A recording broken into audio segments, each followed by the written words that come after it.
지금부터 제74차 최고위원회를 제의합니다. 먼저 제가 몇 가지 말씀을 드리겠습니다. 어제까지 7명의 장관 후보자 인사 청문회가 있었습니다. 우리 당 의원님들 모두 수고가 많으셨습니다. 국민 여러분께서 이번 인사 청문회를 보시면서 과연 이런 사람들에게 국정을 맡길 수 있겠나 잘 판단하시는 기회가 되어주셨으리라고 생각합니다. 꼼수 증여와 부동산 투기의 달인인 국토부 장관 후보자,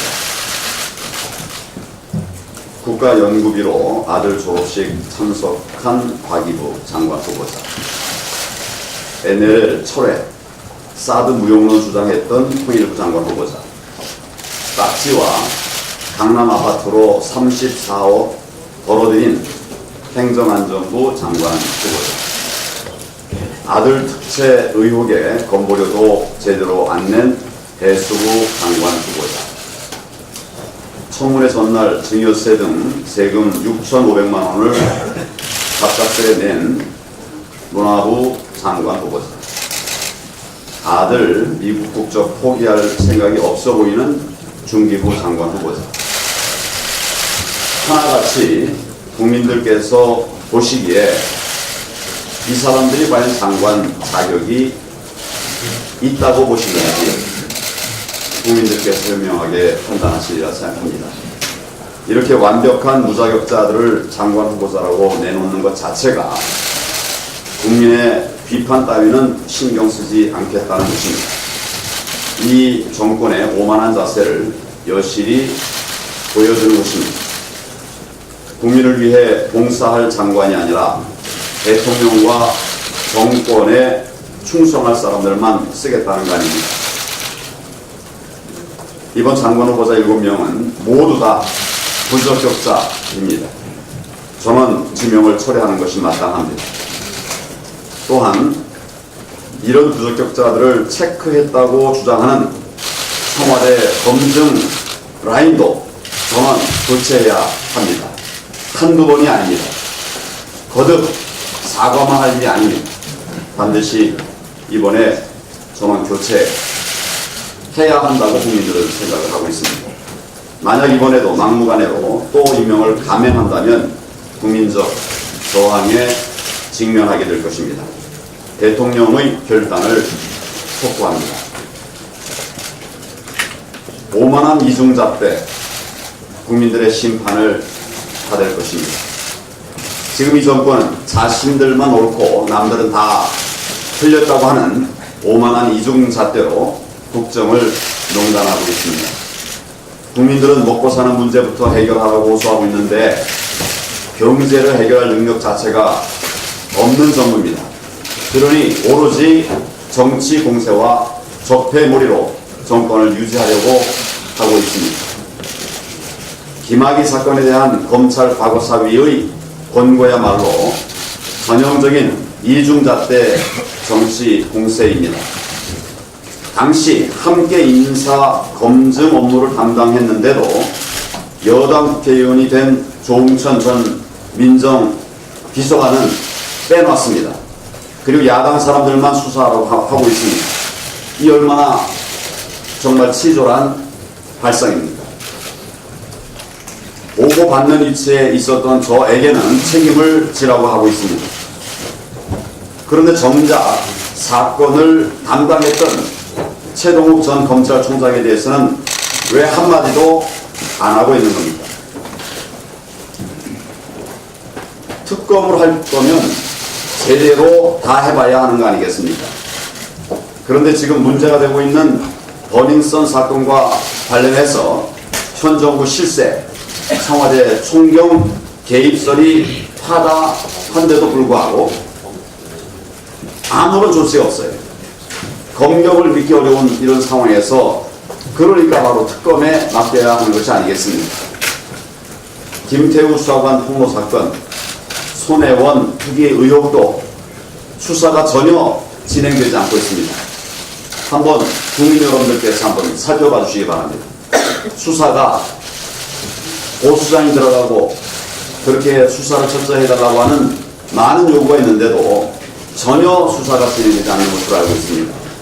이 정도 상황이라면 이제는 검경을 믿을 수가 있겠습니까? 그러니까 특검을 하는 것이 옳다고 판단하게 되는 것입니다. 드루킹 사건도 재특검을 요구하는 목소리가 높은 상황입니다. 그런데도 자신들에게 불리한 것들은 모두 거부하고 지난 정권만 파헤치겠다고 하는 이 이중 잣대, 정말 국민들께서 심판하시리라 생각합니다. 제가 그동안 전국을 다니면서 수많은 국민들을 만났고 또 지금도 창원에 머물면서 매일 시민들을 만나고 있습니다. 하루하루 먹기 살기에 바쁜 이런 국민들은 이제 정치권에 이런 말을 합니다. 딴짓 좀 하지 말고 경제부터 살려라, 이렇게 말씀들을 하고 있습니다. 대통령과 여당의 지지율이 떨어질 때마다 여지없이 적폐몰이 카드를 들고 나오고 있는데 이제 우리 국민들께서는 그 수법을 워낙에 잘 알고 계십니다. 속지 않으실 겁니다. 우리 자유한국당만이라도 이런 정치 노름에서 벗어나서 민생을 챙기고 또 경제를 살리는 일에 강력을 집중하도록 하겠습니다. 국민들에게 민생 경제의 새로운 희망을 드리는 것이 우리의 책무라고 생각하고 그렇게 매진하겠습니다. 국민들이 자유한국당을 내게 정말 필요한 정당이라고 느끼실 수 있도록 최선을 다하겠습니다.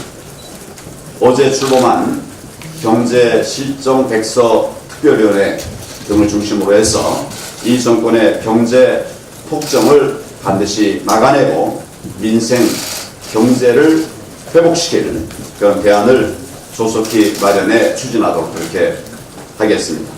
감사합니다.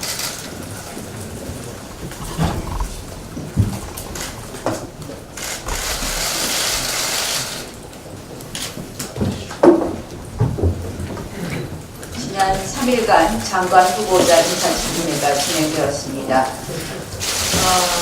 야당 원내대표로서 사실 청문 보고서를 웬만하면 채택해 주고 싶습니다. 또 웬만하면 적격자라고 평가해 주고 싶습니다.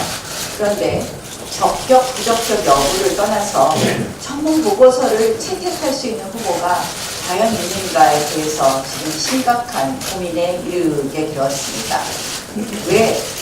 이번 인사는 한마디로 국민 무시, 국정 포기 인사였기 때문입니다. 청와대에서 장관 후보자를 검증하고 추천했다고 하는데 청문회를 해보니 범법자 수준의 함량 미달 인사만 내놓은 것으로 확인되었습니다. 국무회의장이 아니라 당장 수사기관에 앉아야 할 후보가 대부분이었던 것 아닌가 라고 생각을 하면서 아마 국민들도 이러한 모습을 보면서 답답함을 넘어서 분노를 느꼈을 거라고 생각을 합니다. 적폐행위, 불공정, 부정행위를 일삼으면서 특혜와 특권으로 살아온 후보자들은 청문회장에서 할 수 있는 말은 반성한다, 소금거한다 라는 말밖에 없습니다. 한마디로 이번 입이 10개라도 할 말이 없을 3.8 개각 참사다 이렇게 봅니다. 문재인 정부는 더 이상 적폐청산, 정의, 공정이라는 단어를 입 밖으로 꺼내면 안 된다고 생각을 합니다. 부동산 투기, 세금 탈루, 방역법 위반 등 일반 국민들은 평생 하나라도 위반하기 어려운 위법 행위들을 사익을 위해서 수차례 반복하면서 살아온 후보들이었습니다.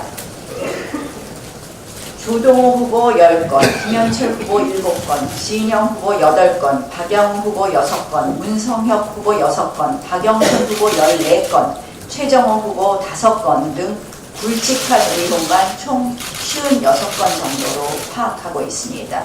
청와대의 7대 기준은 이미 선발 기준이 된 듯합니다. 즉각 폐기해 주실 것을 요청합니다. 심지어 어제 중기벤처 장관 후보, 벤처부 장관 후보 박영선 후보의 경우에는 오만불손하고 적반하장의 태도로 일관했습니다. 황후 진료 의혹을 제기하는 것에 대해서는 여성 운운하면서 빠져나가기 일쑤였고, 평창 패딩을 누가 주었는지 묻는 질문에 대해서는 개인 의원의 프라이버시라고 하면서 어이없는 답변 회피를 해갔습니다. 또한 저희 당대표에 대해서는 김학의 관련 CD 동영상을 보여준 것처럼 진술했다가 진술을 바꾸기도 했습니다. 한마디로 어제 박영선 후보자의 이러한 인사청문회의 태도는 기본적인 자질도 갖추지 않은 그런 모습으로 일관했기 때문에 저희 당은 청문회를 보이콧할 수밖에 없었다는 말씀을 드립니다. 도대체 누가 청문회를 하는 것인지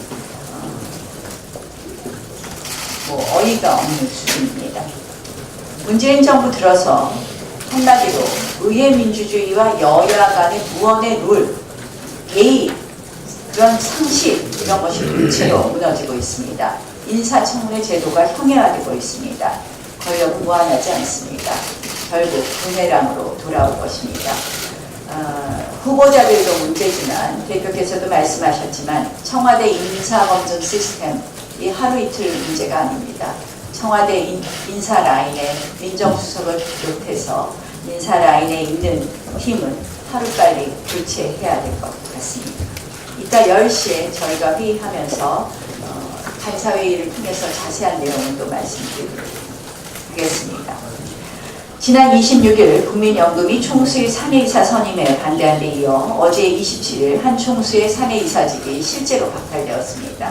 특정 총수 일가가 일으킨 무리를 변호할 생각이 없습니다. 죄가 있다면 수사받고 처벌받아야 합니다. 도덕적 문제가 있다면 지탄받아 마땅합니다. 하지만 이번 국민연금의 결정과 개입은 심각한 시장 파괴적 행위입니다. 한마디로 국가가 직접 나서서 기업을 통제하고 심한 경우 기업의 경영권도 뺏겠다는 것을 보여주었다고 생각합니다. 지난해 국민연금 스튜어드십 코드 도입 당시 이미 이 같은 사태는 예견되었습니다. 대한민국 국민연금은 정부가 직접 통제하는 정권연금이기 때문에 연금사회주의라는 우려가 각계각층에서 쏟아졌습니다. 그런데 올해 1월 문 대통령은 급기야 직접 지시를 내립니다. 국민연금이 대기업 단죄에 직접 나서라고 엄포를 했습니다. 그리고 어제 국민연금의 경영권 박탈이 현실화되었습니다. 대한민국 국민 노후를 책임질 우리 연금이 사실상 문재인 정권이 반기업 펀드, 반시장 펀드, 반헌법 펀드로 전락하고 만 것입니다. 사실 이 모든 계획은 김경수 지사와 함께 불법 댓글 대선 부정선거를 획책한 드루킹의 아이디어이기도 합니다. 국민연금의 적극적 의결권 행사를 핵심으로 보고 있다. 이를 통해 주주총회에서 오너 일가를 축출하고 사회적 경제적 영향력이 큰 기업일수록 경영자와 이사회를 분리해 사실상 국민기업화하는 것, 이것이 중요한 경제 정책이라고 드루킹이 주장했습니다. 또 이미 이 부분의 상당 부분은 판결문에서도 확인되고 있습니다. 댓글 공작으로 여론을 통제하고 국민연금을 장악해 기업을 통제하자는 드루킹의 계획이 이 정권 하에서 착착 실현되고 있는 것입니다. 이번 국민연금의 기업 경영 개입에 대해 기업의 지배구조를 개선하기 위한 특단의 조치다 이렇게 말하고 있습니다. 그런데 실은 국민연금의 지배구조를 개선하는 것이 먼저입니다. 적립금 639조 원에 육박하는 세계 3대 연기금인 국민연금은 사실상 청와대 정권의 손아귀에 쥐어져 있습니다.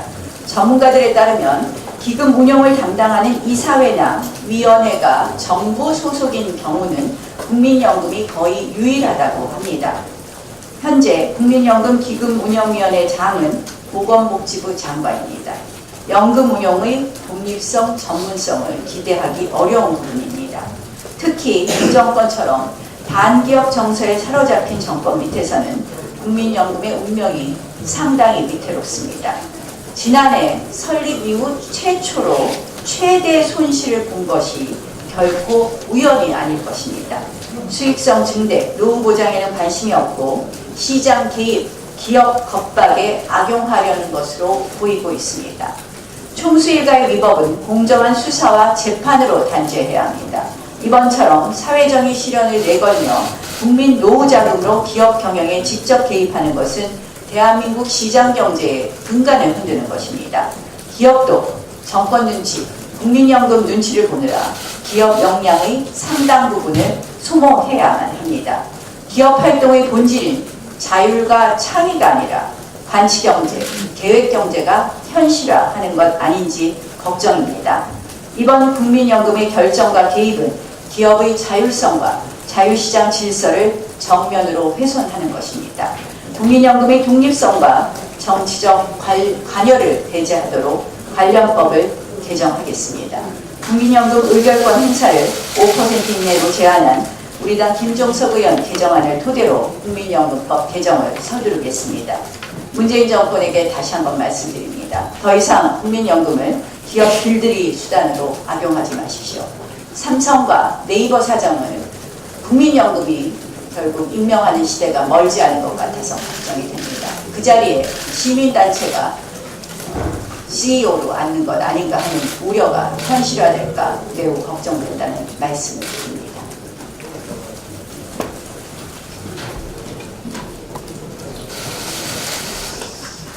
네, 대한민국을 위해 헌신한 장병들에 대한 예우는 국가의 의무이자 국민에 대한 예의라고 생각합니다. 지난 3월 26일 천안함 피격 90일이었습니다. 46명의 우리 장병들이 희생을 당했습니다. 그때 살아남은 장병들, 혼자 살아남았다는 죄책감에 평생 죄스러운 마음으로 살아가고 있습니다. 당시의 그 정신적 충격과 트라우마에 힘들어하고 있는 우리 청년 장병들입니다. 그런데 국가보훈처에서는 22명의 장병들이 유공자 신청을 했는데 13명을 탈락을 시켰습니다. 참으로 어처구니 없는 일입니다. 탈락시킨 이유는 정상이 심하지 않다 하는 그런 부분인데요. 도대체 얼마나 다치고 얼마나 심각해야만이 유공자가 될 수가 있겠습니까? 최근에 국가보훈처는 북한 정권을 만드는 데 앞장선 김원봉을 독립유공자로 지정하려고 하고 있습니다. 과연 국가보훈처는 어느 나라 보훈처인지 저는 의심스럽지 아니할 수 없습니다. 20대 꽃다운 청춘들입니다. 미처 그 꿈을 펼쳐보지도 못한 이 청년들에게 두 번의 위기로 오는 것은 국가가 해서는 안 되는 그런 일이라고 생각합니다. 다시 한번 더 촉구합니다. 국가보훈처는 적극적으로 조건 없이 천안 북진에 의해서 지금도 아파하고 있는 그때의 우리 청년 장병들에게 유공자로서의 최소한의 예의를 표해 주시길 촉구합니다. 이상입니다.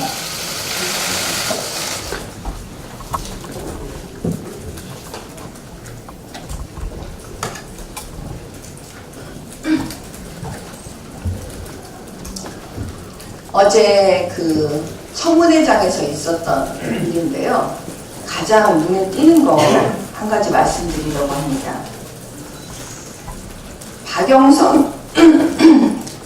박영선 후보자가 갑자기 유방암 이제 얘기에 대해서 나오니까 이게 도대체 무엇일까라고 많은 국민들께서 궁금해하셨을 것 같아서 제가 좀 쉽게 말씀을 드리려고 해요. 그 청문회라는 건 사실은 그 청문회 후보, 그러니까 장관 후보자들, 대상자들, 이분들은 유리벽 속에 들어가 있는 겁니다. 그래서 많은 의원들이 다 궁금한 거 전부 물어볼 수밖에 없는 그런 청문회거든요. 근데 윤한홍 의원이 사실 이런 제보를 받았다고 해요. 박영선 후보자가 특혜 진료를 받았다라는 제보가 있었다는 거예요. 그 내용을 보니까 보통 왜 우리가 그 좋은 병원, 큰 병원에 입원하거나 진료를 받거나 치료를 받으려고 하면 보통 3개월, 4개월, 5개월, 6개월, 늦게는 1년 정도 막 기다려야 되잖아요. 그런데 이분은 당일날 예약하고 바로 치료를 받았다는 거예요. 그 다음에 두 번째는 저도 정말 의아해하는 건데 병원 옆에 의학박물관이 있는데 모든 치료기나 이런 거를 의학박물관으로 옮겨서 혼자 진료받았다는 그런 제보를 받았다는 거예요. 그러면 이걸 물어보지 않을 수가 있겠습니까? 이런 제보를 받은 의원은 당연히 물어보겠죠. 핵심은 이거 아니겠습니까? 진짜 국회의원이었기 때문에 힘 있는 국회의원이라서 특혜를 받았나? 그럼 그 특혜는 뇌물로 연결이 되나 안 되나? 이거 당연히 물어보지 않겠습니까? 왜냐? 국회의원 시절에도 이런 특혜를 받았는데 장관이 되면 얼마나 많은 특혜를 받겠습니까? 당연히 이런 의문 하지 않겠습니까? 그래서 이걸 질문했더니 황당하게도 박영선 후보자 딱 이렇게 말하는 겁니다. 내 유방암 진료 기록 요구는 여성 성희롱이랍니다. 아니 특혜를 받았는지 안 받았는지에 대한 대답은 안 하고 갑자기 성희롱 얘기를 꺼내는 겁니다. 더 나갑니다. 여성에 대한 모멸이랍니다.